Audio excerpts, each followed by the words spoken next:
महात्मा ज्योतिबा फुले यांच्या जीवनावर आधारित चित्रपट सत्यशोधक 5 जानेवारीला संपूर्ण महाराष्ट्रात प्रदर्शित होत आहे। समाजाचा रोष पत्करून फक्त महिलांच्या सबलीकरणाचा विचार करणाऱ्या आणि ते प्रत्यक्षात आणणाऱ्या महात्मा ज्योतिबा फुले व सावित्रीबाई फुले यांचा जीवन प्रवास आता मोठ्या पडद्यावर झळकणार आहे। महात्मा ज्योतिराव फुले यांच्या संघर्षमयी जीवनावर आधारित सत्यशोधक हा चित्रपट आहे। अभिनेते संदीप कुलकर्णी महात्मा फुलेंची भूमिका साकारत आहेत व सावित्रीबाईंच्या भूमिकेत राजश्री देशपांडे ह्या दिसणार आहेत। चित्रपट प्रदर्शित होण्याअगोदरच या चित्रपटाला बेस्ट ऑटोग्राफीचे 2 आंतरराष्ट्रीय पुरस्कार मिळाले आहेत। महात्मा ज्योतिबा फुले व सावित्रीबाई फुले यांचा धगधगता जीवन प्रवास या चित्रपटात आपल्याला पाहावयास मिळेल। समता फिल्म्स निर्मित अभिता फिल्म्स प्रोडक्शन निलेश जळकर यांनी चित्रपटाची कथा लिहिली असून दिग्दर्शन सुद्धा केले आहे। हा चित्रपट महाराष्ट्रातील सर्व नागरिकांनी पाहावा असे आवाहन निर्माते राहुल वानखेडे यांनी केले आहे।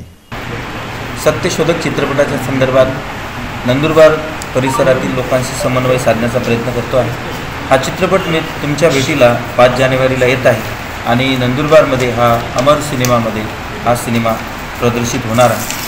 हा सिनेमा जास्तीत जास्त लोकांनी बघावा असं आवाहन करण्यासाठी आमची सत्यशोधकची टीम नंदुरबारमध्ये आलेली आहे। पत्रकारांशी संवाद साधताना आम्ही एवढंच सांगू इच्छितो की हा सिनेमा चळवळीचा सिनेमा आहे, हा कमर्शियल विषय नाही आहे। त्यामुळे सर्वसामान्य लोकांनी हा सिनेमा बघावा आणि चळवळीचे विषय जो ज्योतिराव फुले आणि सावित्रीबाई फुलेंचा जो जीवन प्रवास जो प्रामुख्याने यामध्ये मांडलेला आहे, या चित्रपटात दिग्दर्शकांनी मांडलेला आहे, निर्मात्यांनी मांडलेला आहे, तो सर्वांनी जाणून घ्यावा।